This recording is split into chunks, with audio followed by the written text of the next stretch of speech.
A correspondence edition of OTR is up next, and thanks for joining us. The lead story: House Republicans offer up a new state budget, including, they say, $5 billion in waste. We'll have a reaction. Around the OTR table for that reaction, Kyle Malin, Jordan Hermany, Emily Lawler, and Simon Schuster. Sit in with us as we get the inside out, off the record. Production of Off the Record is made possible in part by Bellwether Public Relations, a full-service strategic communications agency partnering with clients through public relations, digital marketing, and issue advocacy. Learn more at bellwetherpr.com. And now, this edition of Off the Record with Tim Skubic. Thank you. Welcome to Studio C on this holiday weekend, and we have a new budget proposal from House Republicans. Guess what's in it, or not? When you heard the words cut, cut, cut under the state dome this week, it was not some Hollywood director ending a movie scene. Rather, it was the House Republican Speaker calling for $5 billion in cuts to the state budget, drawing immediate criticism from virtually every group in town that the GOP targeted. For example, there's a proposed 47% slice out of the state labor department, a 53% cut to the state civil rights department. Michigan hospitals and others were targeted for a 13% reduction, which the head of the Hospital Association quickly labeled, quote, disastrous. For local governments, county, townships, and cities, revenue sharing, a 12% slice. The governor wanted to begin the conversion of the state fleet of cars to EVs. House Republicans said no thanks and eliminated that. And there would be no trooper layoffs under a proposed 7% cut to the Michigan State Police. However, one key Republican confessed that that reduction was in part due to the alleged, quote, serious leadership failures of the MSP director, Colonel James Grady II. Oakland County Republican Matt Maddock orchestrated all of the WFA slicing and dicing. That's alleged waste, fraud, and abuse. Everyone said there is absolutely no waste in this budget. The fraud, waste, and abuse is rampant in government. Everyone knows that.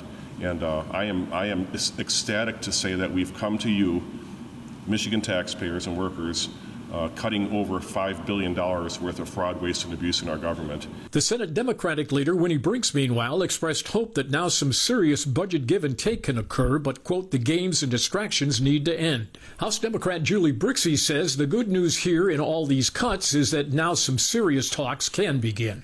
I'll be voting no on it, but at least we can begin the actual negotiation process where we set up a conference committee and the House and Senate work together to come up with a budget for the state of Michigan. Lawmakers are working against an October 1st deadline to get all of these cuts, or maybe some of them, in place and a full budget by that deadline. All right, so let's go around the table. Do you think for 1 minute they will cut $5 billion out of the stage budget, yay or nay? No. No. That's not how negotiations happen, Tim. See, that was a yes or no question? No. Simon? No. Okay, yeah. So why not? Because there isn't the appetite in the governor's office and the Senate to do $5 billion in cuts. Because the cuts that were put on the table are from programs and from departments that Democrats just in general see value in, whether it's the Department of Civil Rights, whether it's revenue sharing, whether it's money to reimburse hospitals, whether it's the state police or the Department of Environment, Great Lakes, and Energy, which also got a significant slice. These are programs and departments that the Republicans have felt like have gotten overfunded, that after COVID, that they have gotten ballooned as far as their funding, and now they're going after them. And the Democrats are like, wait a minute, we put money in here for a reason, and you don't see the reason. I think some of these cuts are easier to swallow than others. You know, they're targeting things like unfilled FTE, full-time employee equivalent positions. I think that's a little bit easier of a cut to swallow than some of the more ideologically driven stuff, like moving up the implementation, basically, of how the state would handle the big, beautiful Put a little flesh on the, quote, ghost employees. Well, okay, ghost employees is a charged term because we had one of those and it was really different. But, you know, these are just... There were criminal charges involved in that. Right. I wouldn't. Yeah, I wouldn't use the same word in both instances. But these are just positions that haven't been filled for some reason. So they're the sort of. Republicans say, look, they squirreled this money away. The Speaker's term, not mine, for positions which were never filled. Sort of a kitty that was sitting there just waiting to be picked off. Yeah, I mean, I do think it's a genuine management question to ask. What's the value of having those on the books versus not having them on the books? I think is a valid budget discussion, and I think it's one of the points that the House Republicans can get further with than some others in their budget. To Emily's point, I mean, and you heard Representative Maddock there talking about waste, fraud, and abuse. It's a term we've heard Speaker Hall use over and over again. But I asked Speaker Hall a couple weeks back about, hey, you keep saying waste, fraud, and abuse. Can you give us a figure? You're saying it's rampant. Maddock back there said everybody knows that the government has that. And, the FTE thing, that might be something that's a point in their favor. But when you look at other cuts that are being swept in and saying that, the bulk of what we cut was waste, fraud, and abuse, I mean, we're seeing cuts to reduce homelessness, diaper assistance grants, no lead service line replacements, $4 million in cuts to crime victims. Which part of those is waste, fraud, and abuse? I know that they're not necessarily saying everything that got slashed is, but when you use these sweeping, broad generalizations and saying that we're doing this for the betterment of state government, but then turning around and saying that your city's still going to have lead lines, we're not going to help with the cost of childcare, which everyone's been talking about is being ridiculous, it is hard to swallow. And it does make an even greater case for saying that, no, your budget is not necessarily the most balanced and the best for families, which is what I know Anne Boleyn came out touting as, they're going to have to budge, they being Senate Democrats, going to have to budge a lot further than we're going to have to budge on our budget. That's no way to start a negotiation. Yeah, I mean, I think if you look at the way in which this budget process has played out for the House, we have very specific numbers now that the budget is completed. More than 4,000 FTEs cut. All these billions of dollars slashed across the board. But if we had seen subcommittee budgets passed back in May or even a month ago, publicly in a public process and known what these cuts were going to be, then the public would have time to review what these cuts were going to mean and the impact that they would have on state government. If they have a list of 4,600, I believe, full-time employees that they think are ghost employees that aren't present at the job that can easily be slashed, we'd love to see that list. That would be really, I think, valuable in trying to ascertain the validity of some of these proposals. But here's the problem for the Democrats. The Republicans have very smartly inoculated themselves by grabbing the headlines that we all put out there, $5 billion in waste, okay? It's a simple headline. Now the Democrats are going to come along and say, well, we really don't want to cut waste out of government. Do they have a PR problem here with the electorate? No, I don't think so, because they're going to talk about what government is funding and why things are important. I mean, you could, in your own personal budget, there are things that you spend money on. I mean, maybe you spend money on, maybe you spend $50 to $100 on your hair, and somebody could say, you know what, that's a waste of money. And to that person, it could be a waste of money, but for you, that's not a waste of money. It's extremely important. And it's the same kind of thing here. I mean, there are things that the Republicans think is a waste, like additional people to handle civil rights complaints. And the Republicans will say, well, that's a waste of money. You don't need all these FTEs to handle all these civil rights complaints. But the Democrats are like, yes, you do. Because we've got the trans community, we've got the black community, we've got all these people who are getting discriminated against, and we need people bird dogging that. It's the same kind of thing. But here's where I think the Democrats do have an issue, is that the Republicans, for the first time, actually proved that you can find $3 billion in the general budget to fund roads. Yep. And that they're taking to the negotiating table, and that's where the Democrats are going to have a problem, because now they're like, oh, well, geez, maybe we don't necessarily have to raise all this revenue. Maybe there is money here. And I think that that's going to be one of the big barriers that we see as hopefully soon the chambers actually come together and begin to negotiate a budget, is that there's a $3 billion money shuffle here that one chamber has and the other doesn't. Mm-hmm. And without a roads plan from the Senate, we don't really necessarily know how these pieces are going to fit together. Well, and also to say, too, that, a couple weeks back, we heard that economic forecasts are saying that the Senate's budget bill has to be revised downwards another $1.1 billion. Yeah. So it's not going to be easy. To Anne Boleyn's point, the Senate will have to swallow some cuts that it's not prepared for. If Whitmer is as serious about getting a roads plan done as she has said and reiterated, which seems very likely, the Senate will have to acknowledge that they are going to lose a lot more than they're going to gain. But to your point about Republicans getting the headlines that they wanted, I just named a couple things right there that I feel like who doesn't doesn't support crime victims? Who doesn't support getting lead service pipes out of their water lines? You know, that kind of waste. If Democrats have the ability to remessage that and say, do you think it's a waste to remove lead service lines in your community? That could be something in their favor. Yeah, but here's the problem. The Republicans have the simple message. We're in a time right now, if I'm correct, and correct me if I'm wrong, where the attention span of the people is about that long, okay? They've got their headline. If you got to explain in politics, you're potentially in trouble, Mr. Malin. You've heard that before, but you're not buying it. No, I hear what you're saying. I guess the Democrats are going to have a lot of time, though, to talk about the things that they're funding that are important for government. And they can talk about the hypocrisy on this as well. I mean, if you're going to put $3 billion more in roads, but you're cutting revenue sharing to local governments by 12%, aren't you just taking money from one pocket and putting it in the other? And the same thing with public health, too. If you're cutting revenue sharing to local governments, but you're increasing money over here for another program, it's another money swap. Yeah. And I think they've got time to explain that. Yeah, I think this kind of starts the negotiation on two different levels. One is the total pot of money. I do think that, Republicans have shown some concern about the ballooning of state budgets over previous years. Some of that's been due to one-time funding and some COVID-related stimulus funds, things like that. But you're also sort of starting to fight over priorities, right? So if Democrats want to make the case that the stuff in their budget should be funded, their chance to do that is in conference committee. Why don't the Ds just take that $3 billion and say, we're good, let's go? I mean, sure, they could do that potentially. You're saying take the $3 billion. Well, okay, we agree with you. There's $3 billion that we can use on the roads without raising taxes. Next question. Just essentially adopt the House's roads plan, you're saying? Yeah, sure. Assume because the money is there. Well, there's a third player at the table here, which is Governor Gretchen Whitmer, who said that there should be a roads plan in the budget and that it shouldn't come at the expense of her signature economic development funds. And yes, but that was before this budget came out from the House Republicans.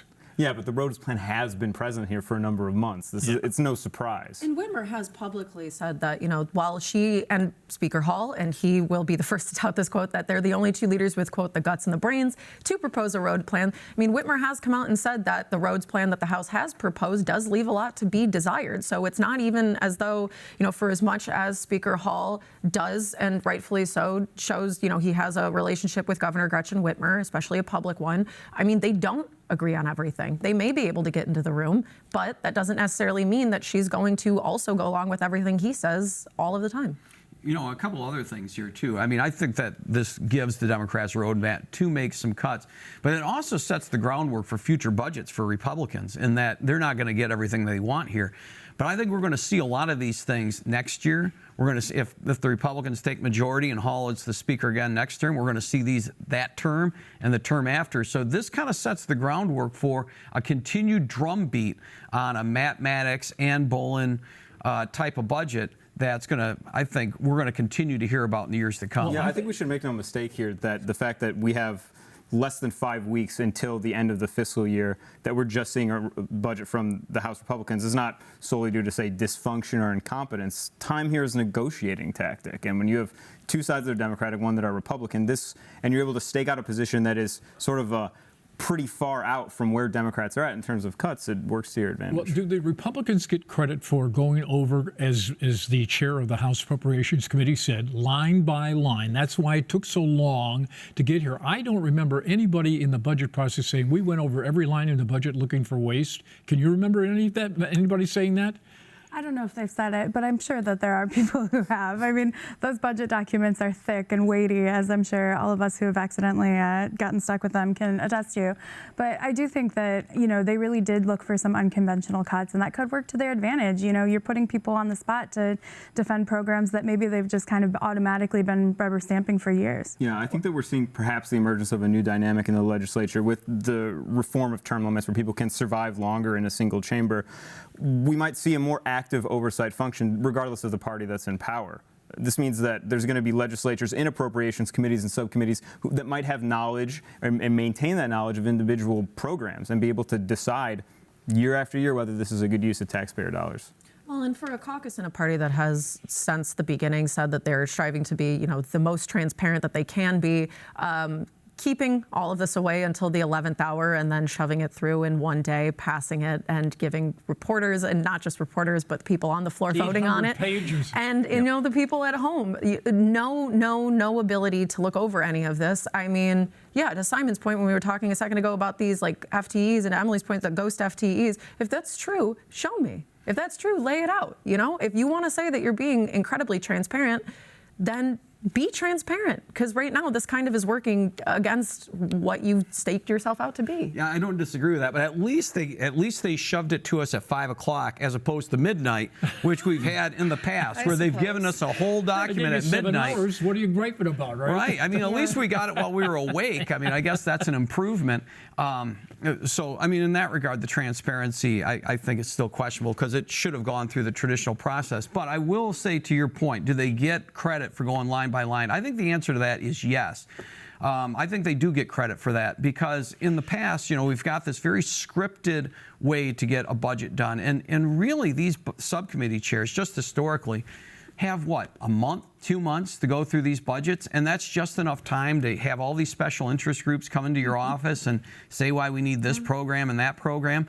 And they said, you know what, we're going to take our time, and we're actually going to learn about this budget. I mean, they took the DHHS budget, which is a complete monster, chopped it into 3, and actually dug into it. I give them credit for that. I think that's actually probably not a bad idea. Yeah, but I think at the same time, we owe it to ourselves as reporters to sort of call their bluff, that if there's $5 billion of waste, fraud, and abuse, let's see the list. Show us what's waste, what's fraud, and what's abuse, and show us exactly what are these FTEs that they're cutting from all of these budgets, and which ones are staffed and which ones aren't. We haven't seen that yet, and so I think that's sort of another ding against them in terms of transparency. I don't know if it's a hot take, but I just get the strong feeling that roads are not going to move concurrently with the budget this year. I mean, there's 30 days left. If you remember when Governor Gretchen Whitmer unveiled her budget, it was distinct from the roads plan. They were 2 different plans. I think they're sort of on a trajectory to separate rather than dovetail. Last time I checked, I don't ever remember the governor walking backwards. Okay. So you think maybe a continuation budget, and then they get roads like in October or November? Yeah. Okay. All right. Yeah, I could see that. We'll save this tape, and if Emily's right, we won't show it. No, we will. Quickly, we do know that the governor and Mr. Hall and Ms. Brinks, the Senate Democratic leader, met at the executive residence at 11:30 on Tuesday. Yes. Yeah, okay. Correct. We don't know what they talked about, but what do you think they talked about? Well, I think they were trying to figure out a plan on how to move forward. And in that regard, I think it was probably successful, because we didn't hear a lot about it. If things would have blown up, I think that we would have gotten a lot more intel on the meeting. So we saw some frustration from the statement from the Senate Majority Leader, like it's about time that the Republicans are going to do something. But I think that the ball is slowly rolling. All right, and we'll watch it roll. All right, let's roll into this next soundbite with Mike Duggan, who sat in this chair last week, and what did he have to say? Surrounded by 800 supporters from all walks of political life, independent candidate for governor Mike Duggan is riding high these days and talking about lots of issues, like what's going on in the nation's capital. If the president called up today and said, I want to send the National Guard into Detroit, would you sign off? Yeah, I don't. The answer is no, and I don't see any chance of that happening. What we have in the city of Detroit. Is it wrong to do this? Is it wrong to have the NG come in? It's bad strategy. Michigan voters may get a chance to save tons of money by voting to kill all property taxes. The mayor is a no vote. I think we've got to address the property tax problems, but I'm not in favor of laying off all the police and fire in the state. Candidate Duggan also argues the biggest problem facing Michigan, a bunch of fourth graders, 60%, who cannot read. However, conservative Republican Betsy DeVos and her supporters favor a voucher system whereby parents would get a check from the state and then they could pick a religious, private, public, or charter school. So no, I'm not in favor of vouchers. Michigan voters may also get a chance to wipe out the current state constitution and write a new one. I'll be voting no on it. I don't think the problem is with the Constitution. But is there a problem with the Michigan Economic Development Corporation, charged with helping to lure jobs into the state? It does so by writing checks first to future employers before they come in. Under a Duggan administration, he would give tax breaks out and other incentives after companies actually create the jobs.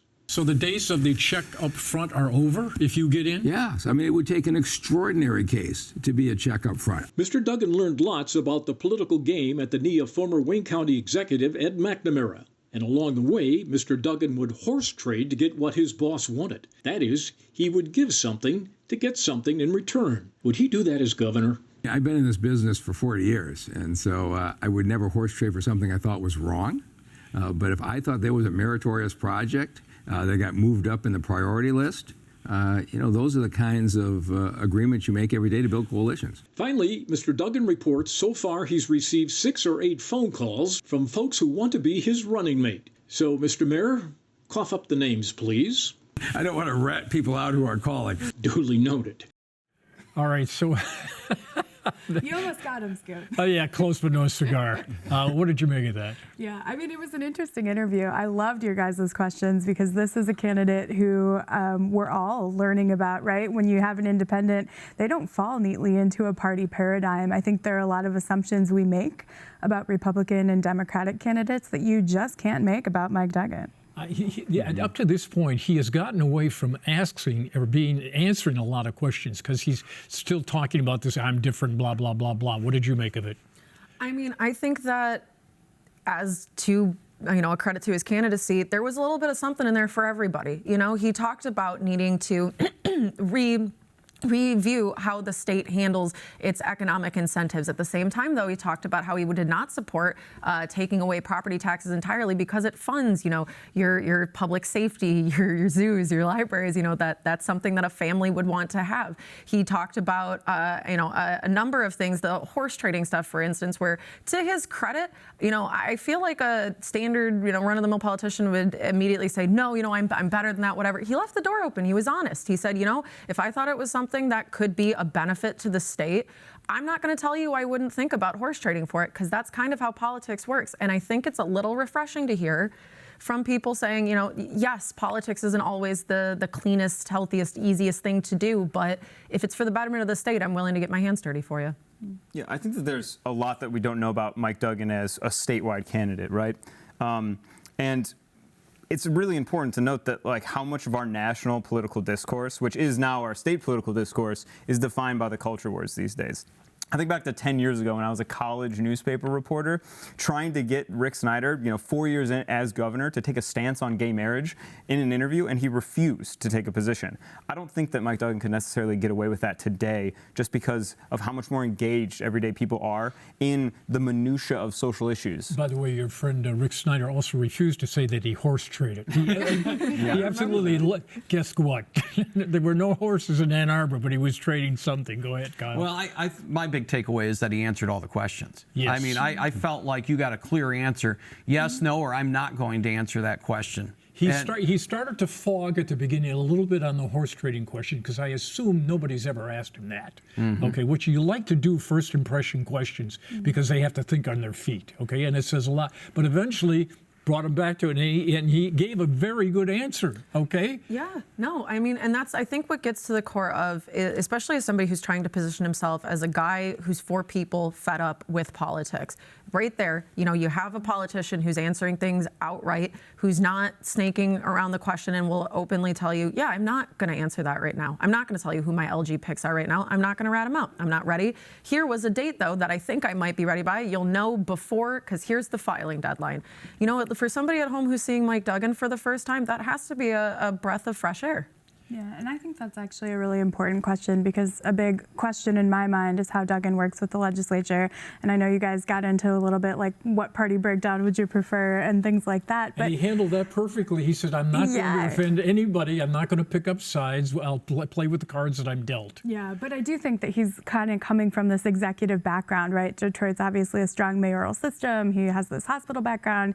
He ran the Wayne County Prosecutor's Office. So I do think that, getting people all going in the same direction is something that I'm curious as to how he's going to handle. But again, I think that that's easy to do when you're not looking at specific policy issues, especially the wedge issues that are dividing the electorate. We saw in the House this week this bathroom bill come up that would have essentially required people to stay in the bathrooms in schools and the sex that they were assigned at birth. If he ends up becoming elected governor and he has a Republican legislature, Rep. Joseph Fox told me this week that they're not going to pass this bill this term, even though they're putting it through committee. But this is practice for when they take the legislature. So if Duggan has to deal with that bill, he's going to have to, and it comes to his desk, he's going to have to take a position. And that was one thing that I did notice, that when he was talking with you, you know, one of you guys on the panel had brought up, you know, hey, you're dealing with a situation like right now in the legislature. How would you fix it? And his response was more or less, well, I wouldn't be in this situation. I'd have coalitions of people. I'd be working with people. That did feel like a bit of a cop-out, you know, because you are going to be in a situation. There's always a guarantee you will be in a situation as governor where you will not have all of your allies at your table and you will have to make difficult decisions. Yeah, flesh out that answer, because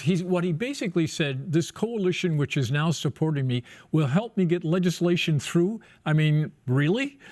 No. You know, it strikes me that part of the strength of being an independent candidate is not only do you offer a little something for everybody, but you are setting yourself up where everybody knows they're going to be disappointed at some point. So I think that strategically you could work that to your advantage. So on balance, it was a good performance. I thought he did a great job. And I think you can see why he's got the support he's got. While I think he may be the only candidate with an extremely big staff at this point, he's raising the money to do it. He's running, I think, the most professional campaign at this point. It's accessible, it's raising money, it's geared up. We've got fundraising emails going out. It's running at full speed right now. But I think, as I've said repeatedly on this program, that he needs that now, because while there's going to be this primary battle in the major party candidates, when they get into the general, they're going to have party infrastructure behind them, county chairs in every county in the state. Right. And he's not going to have that ground game right out of the gate, and he doesn't have that fundraising infrastructure either. So he has to build it now. And if he doesn't, he's not going to have the trajectory that he needs to mount the challenge. Strong start. It's going to be a candidate to watch, especially as the Democrats have pulled away the support that they've traditionally offered to him, and that's going to be a big hurdle for him to overcome. We'll see how it plays. Thanks, guys. Everybody have a safe weekend. Okay, into mothballs. Catch you guys next week. Production of Off the Record is made possible in part by Bellwether Public Relations, a full-service strategic communications agency partnering with clients through public relations, digital marketing, and issue advocacy. Learn more at bellwetherpr.com.